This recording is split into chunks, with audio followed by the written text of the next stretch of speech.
लोग इतने बड़ी तादाद में आए हैं, इसके लिए आप लोगों को बहुत बहुत धन्यवाद।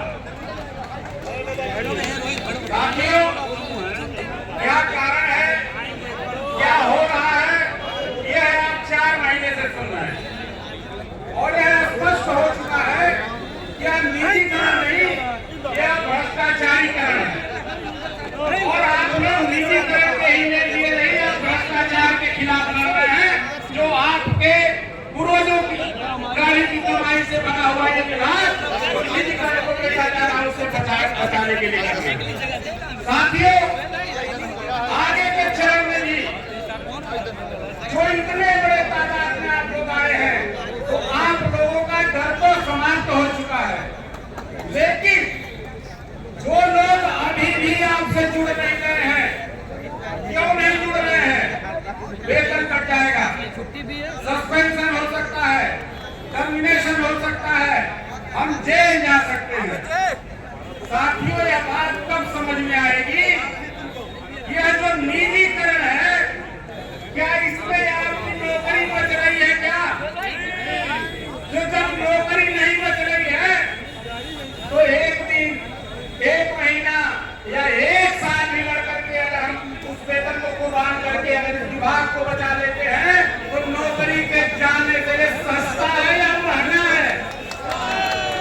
इसलिए वेतन कटने से नहीं डरना है, आगे के चरण में सस्पेंशन से नहीं डरना है, टर्मिनेशन से नहीं डरना है, जेल जाने से नहीं डरना है, क्योंकि बगैर इतना किए यह हठधर्मी सरकार हमें कुछ नहीं देने वाली है। इसलिए यह डर तो आप निकाल दीजिए और केवल हमारा और एक दो विभाग ऐसा है कि हम लोग आंदोलन वेतन ले करके करते हैं, अन्य कई विभाग आंदोलन अपना वेतन कटवा के ही करते हैं। हमें उस कल्चर में जाना होगा, तभी हम अपने विभाग को बचा पाएंगे।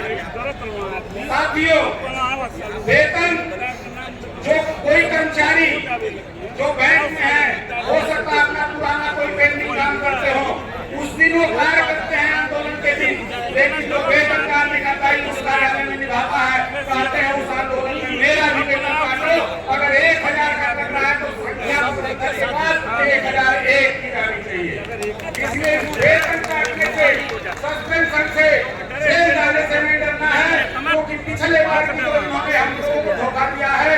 हमारे साथ माननीय ऊर्जा मंत्री जी ने जो विश्वासघात किया है, उससे हमें सीख लेनी है। यह लड़ाई चाहे माननीय न्यायालय तक जाए, चाहे शासन की किसी भी प्रताड़ना के हद तक जाए, एक एक व्यक्ति अगर गिरफ्तार होता है तो यह जो आज सभा लगी है उस जेल में लगनी चाहिए। लेकिन यह जब तक निजीकरण जैसी बीमारी के निरस्तीकरण का आदेश नहीं होता है, ये आंदोलन तब तक चलना चाहिए। इसी के साथ मैं आश्वासन देता हूँ कि आज जिस प्रकार से तकनीकी कर्मचारी 6 से 7 हजार यहाँ उपस्थित हुआ है, आगे के आंदोलन में और संख्या में उपस्थित होगा। लेकिन आदरणीय दुबे जी, जब तक निजीकरण समाप्त नहीं हो जाता है, ये आंदोलन तब तक चलना चाहिए, चाहे वो कोई भी कार्रवाई हो। हम लोग पिछले आंदोलन में भी कार्रवाई से हैं, आगे के लिए हम और हमारा प्रत्येक सदस्य इसके लिए तैयार है। साथियों, मैं इसी के साथ अपनी कार्य को विराम देता हूँ। जय हिंद, जय भारत, जय जवान।